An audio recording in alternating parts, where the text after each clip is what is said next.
भारतीय जीवन बीमा निगम, हर पल लाभ के साथ।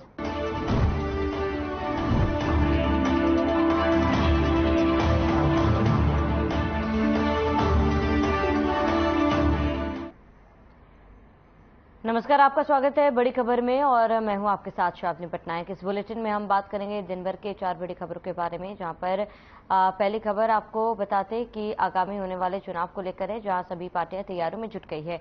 दूसरी खबर अंबाला से है, जहां अनिल विज ने जगाधरी रोड पर निर्माणाधीन नाइट फूड स्ट्रीट स्थल का निरीक्षण किया।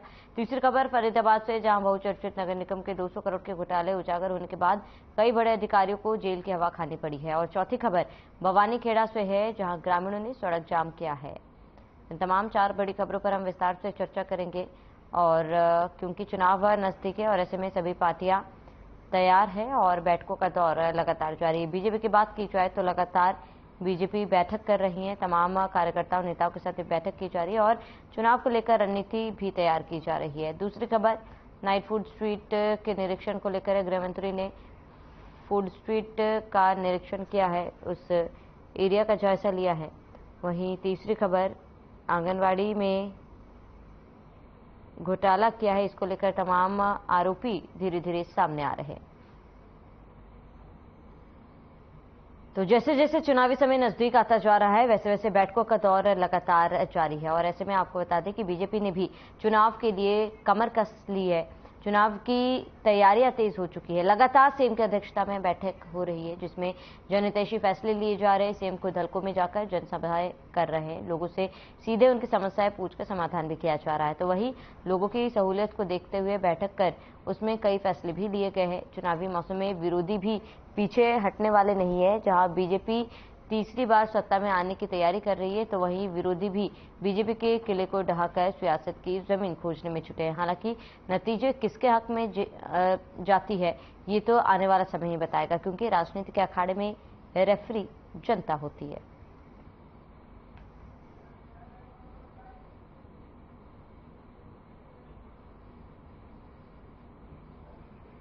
तो बैठकों का दौर लगातार जारी है। बैठक और रैलियां लगातार पार्टियों द्वारा की जा रही है। चुनाव पास है, जिसमें आपको बता दें कि बीजेपी लगातार बैठक कर रही है। तमाम कार्यकर्ताओं नेताओं के साथ बैठक की जा रही है। कई अहम फैसले लिए जा रहे हैं, कई अहम फैसलों पर अब तक मुहर भी लग चुकी है, सौगातें दिए जा रहे हैं। ऐसे में सभी पार्टियां जनता को लुभाने की कोशिश में जुटी हुई है। और बीजेपी की बात की जाए तो सीएम खुद बैठकों के अध्यक्षता सीएम द्वारा की जा रही है और कमान सीएम ने खुद अपने हाथ में ले रखी है। बैठकों और रैलियों का दौर लगातार जारी है। हालांकि इस बैठक से कितना फायदा बीजेपी को हो रहा है, ये तो वक्त ही बताएगा। और वहीं अगर कांग्रेस की बात कर ली जाए, लगातार कांग्रेस द्वारा भी पीसी की जा रही है और सरकार को साधने की कोशिश कहीं ना कहीं कांग्रेस द्वारा की जा रही है। इनेलो की भी यात्रा लगातार जारी है और ऐसे में सभी पार्टियां पूरे दमखम के साथ मैदान में उतर रही है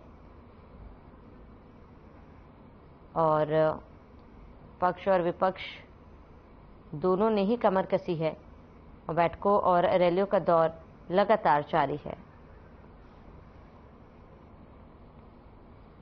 आपको बता दें, चुनाव में बेहद ही कम समय बाकी है और चुनावी रण में सभी पार्टियां इस रेस में आगे हैं और सभी पार्टियों की तरफ से हर वो कोशिश की जा रही है जिससे जनता का दिल जीता जा सके। अगर बीजेपी की बात की जाए तो लगातार बीजेपी द्वारा बैठक की जा रही है और किस तरीके से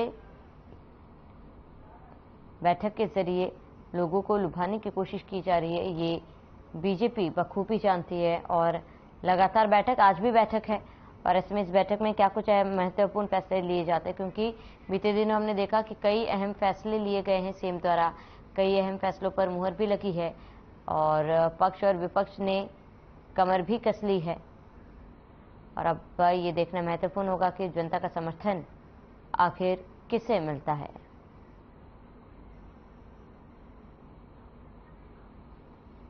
तो चुनाव में समय बेहद ही कम है और सभी पार्टियां पूरे दमखम के साथ अपनी तैयारी में जुटी हुई है। सभी पार्टियों की तैयारी जो है वो साफ तौर पर नजर भी आ रही है। सरकार की बात कर ली जाए तो बीजेपी और जेजेपी दोनों ही पार्टियां तैयारी में जुटी हुई हैं और लगातार सौगातों का दौर भी जारी है। सरकार की तरफ से लोगों को सौगातें दी जा रही है और ऐसे में विपक्ष से केवल चुनावी मोहरा बता रही है और कह रहे हैं कि चुनाव को देखते हुए फिलहाल ये कदम उठाए जा रहे हैं और जैसे ही नतीजे सामने आएंगे वैसे ही सरकार अपने वादे भूल जाएगी।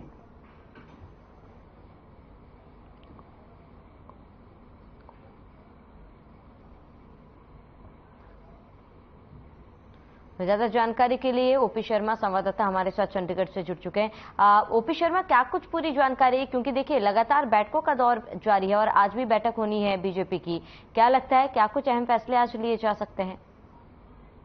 देखिए सलामी, आज जो कैबिनेट की बैठक हो रही है 5 बजे हरियाणा सिविल सचिवालय में बैठक शुरू हुई। इसमें मुख्यतः जो 4 एजेंडे जो बताए जा रहे हैं, जिसमें पहला एजेंडा है कि जो गुरुग्राम के जो 4 गांव के अंदर जो जमीन सरकार ने अधिग्रहण की थी उसका मुआवजा लंबे समय से लटका हुआ है, तो उसको लेकर आज फैसला कर लेंगे। 2 दिन पहले जो कैबिनेट की बैठक हुई थी उसके अंदर जो है इस एजेंडे के ऊपर जो चर्चा नहीं हो पाई थी उसको बैठक कर दिया गया था। आज इसके ऊपर विधिवत जो लंबे समय से वहाँ के जो ग्रामीण है जो मुआवजा बढ़ाने की मांग कर रहे हैं, मार्केट रेट के हिसाब से मुआवजा मांग रहे हैं, उसके ऊपर जो फैसला हो जाएगा। दूसरे अगर फैसले की बात करें तो एक आउटस्टैंडिंग स्पोर्ट्स पॉलिसी है जिस पर पिछली बार फैसला नहीं हुआ पाया था। हरियाणा में 5 से 6 ऐसी। ठीक है ओपी, लौटेंगे आपके पास। वहीं केवल ढींगरा कांग्रेस प्रवक्ता हमारे साथ जुड़ चुके हैं, वहीं सत्यव्रत शास्त्री बीजेपी प्रवक्ता हमारे साथ जुड़ चुके हैं। सत्यव्रत शास्त्री जी, सबसे पहले आपका रुख करूंगी। लगातार बीजेपी में बैठकों का दौर जारी है, बीते दिनों हमने देखा कई महत्वपूर्ण फैसले सरकार की तरफ से लिए गए, आज भी बैठक होनी है। क्या किन मायनों में आज की ये बैठक जो है वो अहम है? अब क्योंकि देश में लोकसभा का चुनाव प्रस्तावित है, उससे पहले 4 राज्यों के विधानसभाओं के चुनाव प्रस्तावित हैं। सरकार भाजपा संगठन दोनों ही इनको महत्वपूर्ण मानते हुए इन विषयों को लेकर जनता के बीच जाने के लिए किन किन मुद्दों पर बात हो। पिछले 1 महीने सघन संपर्क अभियान जो चला पार्टी का, उन कार्यक्रमों की समीक्षा के रूप में ये सब काम और बैठकों हो रही है।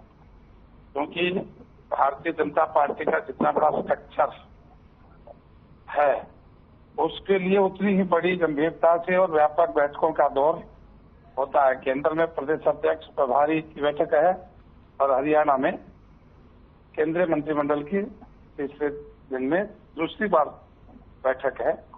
इसमें समाज उपयोगी महत्वपूर्ण निर्णय लेने की संभावनाएं हैं।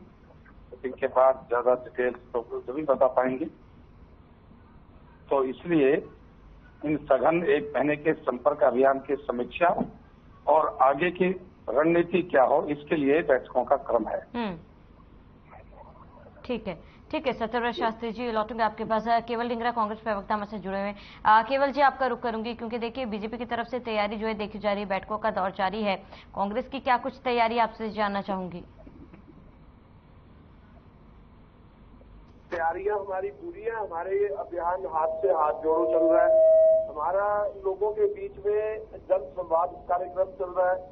हम लगातार लोगों के बीच में जाकर अपनी बात को कहने के लिए सारे प्रोग्राम हमारे लगातार चल रहे हैं और हम लोगों के घर घर तक अपने कार्यकर्ताओं को पहुंचाने के लिए पूरा सिस्टम हमारा तैयार है और चल रहा है।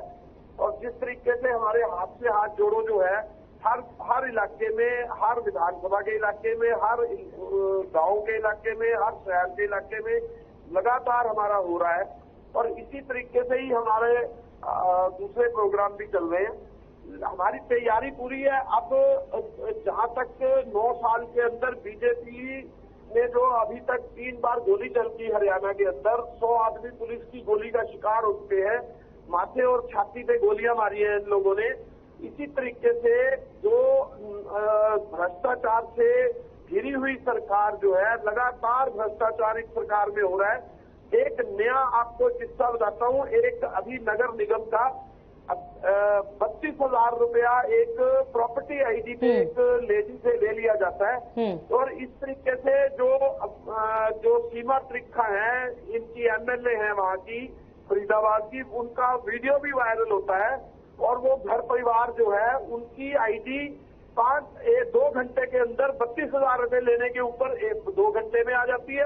अदरवाइज उनको घुमाया जाता है सड़कों के ऊपर और लगातार जो है उनको हैरान किया जाता है लोगों को।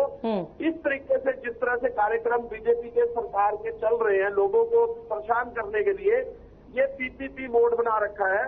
ये इस तरह के परेशान पत्र इन्होंने कई पोर्टल बना दिए जिससे लोग पर हैरान परेशान है।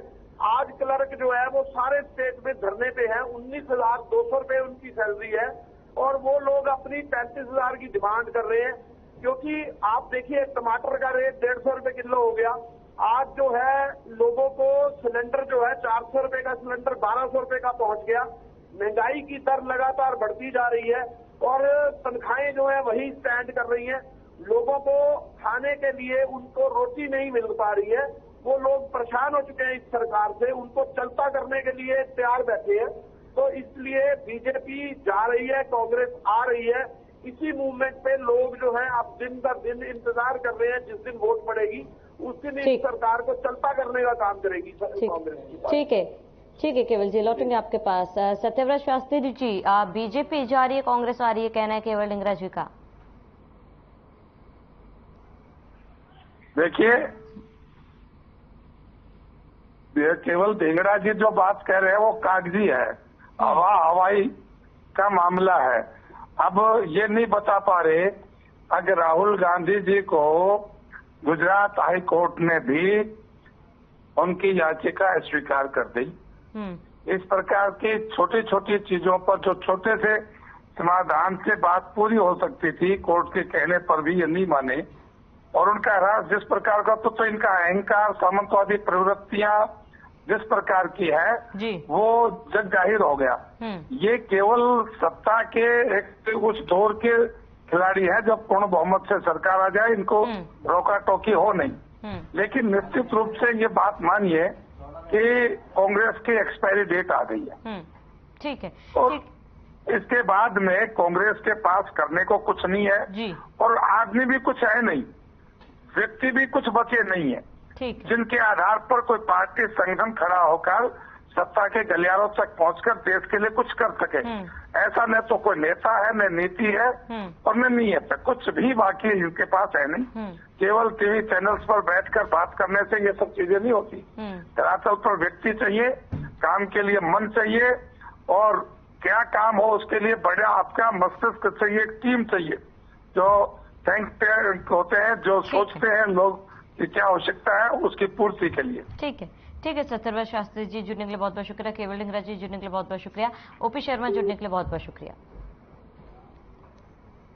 तो हरियाणा के गृह एवं स्वास्थ्य मंत्री अनिल विज ने जोगाधरी रोड पर निर्माणाधीन नाइटफुड स्ट्रीट स्थल का निरीक्षण किया और यहां उपलब्ध कराई जाने वाली सुविधाओं के बारे में नगर परिषद अधिकारियों से जानकारी भी दी। वहीं एसडीएम अंबाला ने बताया कि यहां पर दोनों और लगभग 60 दुकानें बनाई जाएंगी जिसमें नामी जो फूड का काम कर रहे हैं उनके आउटलेट होंगे। वहीं निरीक्षण के बाद पत्रकारों से बातचीत करते हुए विज ने कहा कि यहां नाइट फूड स्ट्रीट बनाई जा रही है, उसके लिए अच्छा डिजाइन तैयार किया गया है, जल्द ये बनकर तैयार होगा जिसमें काफी सहूलियत मिलेगी। नाइट फूड स्ट्रीट में लोगों को तरह तरह के व्यंजन मिलेंगे और बेहतरीन स्थान बनाकर दिया जाएगा।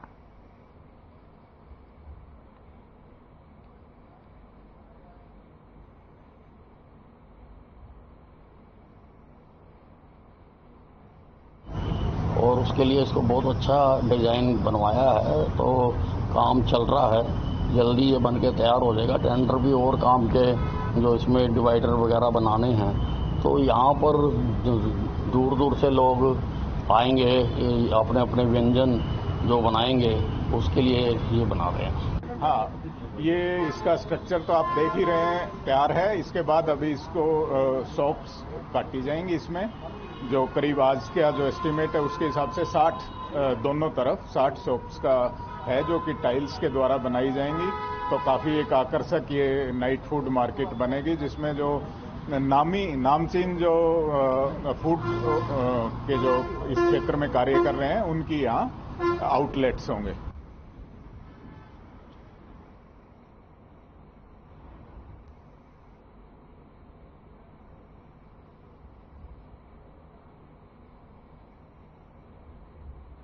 वहीं दिल्ली से सटे फरीदाबाद में हाल ही में हुए बहुचर्चित नगर निगम के 200 करोड़ के घोटाले के उजागर होने के बाद जहां नगर के कई बड़े अधिकारियों को जेल की हवा खानी पड़ी है, तो वहीं अब एक नया घोटाला आंगनवाड़ियों का सामने आ रहा है, जिसकी जांच की जाए तो शायद आंगनवाड़ी का ये घोटाला नगर निगम के घोटाले के भी पीछे छोड़ दे। आंगनवाड़ी के बड़े अधिकारियों को भी जेल की हवा खानी पड़े। बता दें कि ये घोटाला है आंगनवाड़ी केंद्रों पर मिलने वाली खाद्य सामग्रियों को केंद्र सरकार द्वारा ग्रामीण और शहरी माताओं और बच्चों को कुपोषण से बचाने के लिए दी जाती है।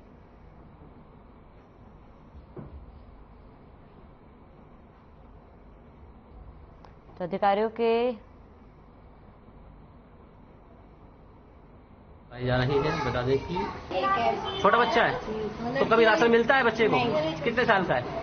5 साल की है। जब 5 साल की है, कभी इससे पहले कभी राशन मिला है तो आज तक? 2 बार मिला था बस 5 साल में। पड़ोस में ही राशन क्या ना सरकारी हुआ है आंगनवाड़ी? कहीं बताती नहीं है, राशन बढ़ जाता है, बताती नहीं है। जाते कहाँ राशन बढ़ता भी है? बढ़ता हो मुझे नहीं पता, यहाँ बताते ही। सबसे छोटा बच्चा कितना बड़ा है? सबसे छोटा बच्चा कितने साल का? 4वीं में पढ़ा है। अच्छा, 34 साल का है। तो आपके 4 बच्चे हैं और यही रह रही हैं ये आंगनवाड़ी पड़ोस में। कभी कुछ मिला बच्चों के लिए? नहीं मिला है। दूध तो मिलना चाहिए। कुछ भी नहीं मिल रहा है। आप जब गर्भवती रही होंगी तब कुछ राशन मिला आपको खाने के लिए? नहीं मिला है। कुछ नहीं मिलता? कुछ नहीं मिलता। आंगनवाड़ी पड़ोस में फिर भी आपको नहीं मिलता? बच्चे कहाँ जाते हैं? आंगनवाड़ी जाते हैं मेरे बच्चे? नहीं जाते, स्कूल जाते हैं। अच्छा, इसमें कितने बच्चे पढ़ते हैं आंगनवाड़ी में, कुछ पता हो तो? एक भी ना जाते ही नहीं है कोई नहीं आता।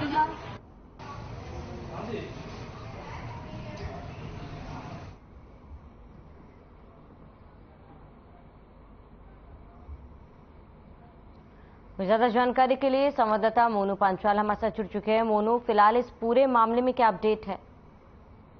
सरावनी, मैं आपको बता दूं, जिस तरीके से देखा गया है कि फरीदाबाद में जिस तरीके से नगर निगम का 200 करोड़ का घोटाले का जो उजागर हुआ है, तो उसी के तर्ज पर मैं आपको बता दूं, अगर आंगनवाड़ियों की जांच की जाए तो 200 नहीं बल्कि 500 करोड़ का घोटाला सामने आ सकता है। क्योंकि 200 करोड़ के घोटाले में नगर निगम के कई अधिकारी और कई ठेकेदार जो है वो जेल की हवा खा चुके हैं। तो इसी के मैं आपको बता दूं, इसी के साथ साथ आंगनवाड़ियों की बात की जाए तो आंगनवाड़ियों में जिस तरीके से देखा जाता है कि जो छोटे बच्चे होते हैं उनको जो है किसी तरीके का जो सरकार की तरफ से जो सूखा दूध का डब्बा आता है, पंजीरी आती है या तमाम जो अन्य चीजें जो बच्चों के लिए आती है वो बिल्कुल नहीं बचती है। यहाँ तक कि आंगनवाड़ियों के ताले भी लगे रहते हैं। साल आंगनवाड़ियों को खुलते नहीं है, साल भर हो जाते। तो इस तरीके के मामले यहाँ पर सामने आते हुए नजर आ रहे। क्योंकि मैं आपको इसके साथ साथ मैं बता दूं सरावनी, एक 9 बजे का टाइम होता है आंगनवाड़ी खुलने का और 3 बजे तक आंगनवाड़ी का खुलने का समय होता है। लेकिन आंगनवाड़ियों की बात की जाए तो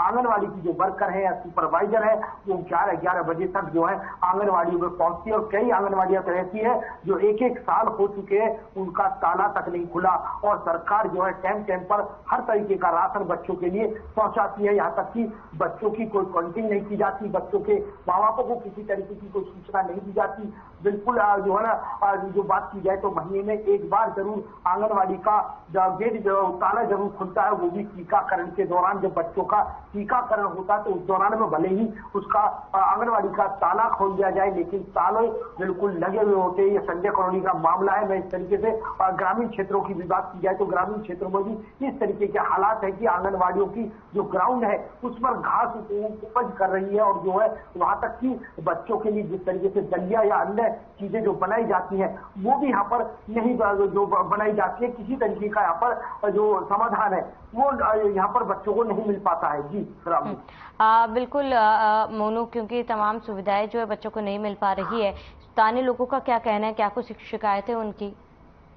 देखिए, उनके आंगनवाड़ी को जो अंतर्गत जो बिल्कुल पड़ोस की जो बिल्कुल जो आंगनवाड़ी के पड़ोस में जो बिल्कुल रहते हैं तो उनको भी इस तरीके की सुविधाएं नहीं मिल रही। जब हमने उनसे बात की तो उन्होंने कहा कि इसको आंगनवाड़ी को जो सुपरवाइजर है या कोई वर्कर है उनको 1 साल यहाँ पर वो आते ही नहीं है, आंगनवाड़ी का ताला नहीं खुलता है। जब हमने उनसे पूछा कि आपके बच्चों को किसी तरीके की आंगनवाड़ी से कोई सुविधा या कोई खान पान की चीज इस तरीके से मिलती है तो उन्होंने साफ तौर से यहाँ पर मना करते हुए नजर आए कि हमें पता ही नहीं कि कब सामान आता है और कब बचता है। तो इस तरीके का हालात यहाँ पर देखने को मिल रहे हैं। सलामी अगर इसकी जांच की जाए तो मैं ये नहीं बल्कि 200 करोड़ नहीं बल्कि 500 करोड़ का घोटाला यहाँ पर साफ देखा जा सकता है। अधिकारी के हाथ पैर खुल सकते हैं, लेकिन आखिर जांच करे कौन पता नहीं। ऊपर से नीचे तक सभी जो लोग हैं वो कहीं ना कहीं इस मामले में जो मिली भगत सामने नजर देखी जा सकती है। जी सलाम।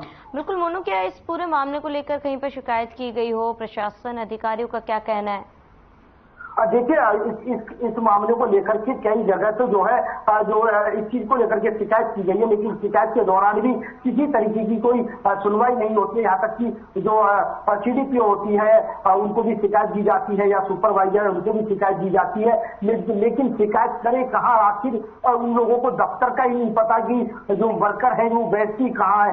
CDPO जरूर भले ही फरीदाबाद सेक्टर 12 बल्लभगढ़ तहसील यहाँ जरूर बैठती है, उनको शिकायत दी जाती है, लेकिन इसके साथ साथ मैं बता दूं सरावनी जो पाउंड जो मिलते हैं बच्चों के, जो बिटिया बचाओ बिटिया पढ़ाओ के जो बाउंड जो आता है सरकार की तरफ से, वो भी सही तरीके से सुचारू रूप से वितरित तरफ वहां पर पहुंचाया नहीं जाता। परिवार चक्कर काटते रहते कि हमारी बच्ची का जो सरकार की तरफ से जो सहायता मिलती है उन चीजों को भी, बाउंडों को भी सुपरवाइजर की तरफ से बांटा नहीं जाता, वो भी चक्कर काटते हुए नजर आते हैं। जी सरावनी। ठीक है मोनू, तमाम जानकारी के लिए आपका बहुत बहुत शुक्रिया। तो भवानीखेड़ा के जमालपुर गांव में ग्रामीणों ने सड़क समस्या से परेशान होकर सड़क को जाम कर दिया, जिसके कारण से हांसी तोशाम मुख्य मार्ग पर करीब 5 घंटे तक यातायात बंद रहा। सूचना मिलते ही पुलिस और विभागीय अधिकारी मौके पर पहुंचे। ग्रामीणों ने सड़क निर्माण कार्य की मांग को लेकर विभागीय अधिकारियों से सड़क निर्माण कार्य की मांग कर चुके हैं, लेकिन कोई सुनवाई समाधान नहीं होने से रोष स्वरूप ग्रामीण फिर मार्ग जाम कर दिया और अनिश्चितकालीन मार्ग जाम की चेतावनी दी, जिसके बाद से प्रशासनिक अधिकारी मौके पर पहुंचे और उन्हें साप्ताहिक स्थायी सड़क निर्माण कार्य का आश्वासन दिया, जिसके बाद ग्रामीणों ने सड़क को खोला।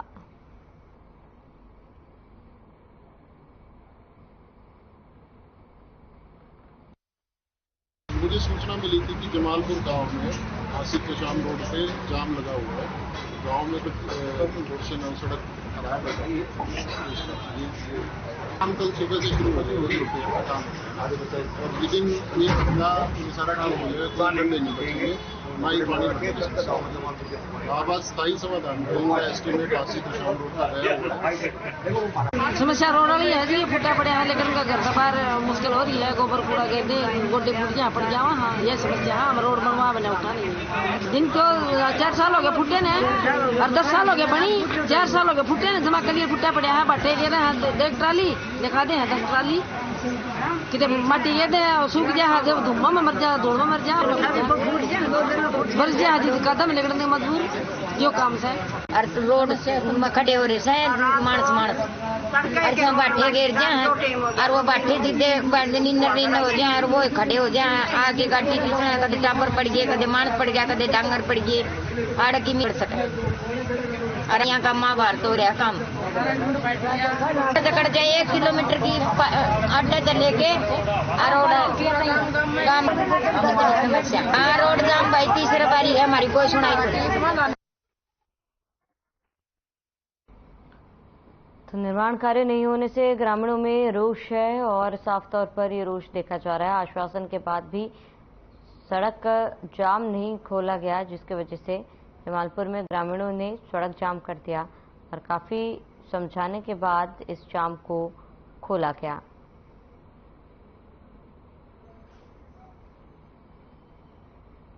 चलिए इसके साथ इस बुलेटिन में फिलहाल में इसे देते हैं। देश विदेश के तमाम बड़ी खबरों के लिए बने रहिए हमारे साथ।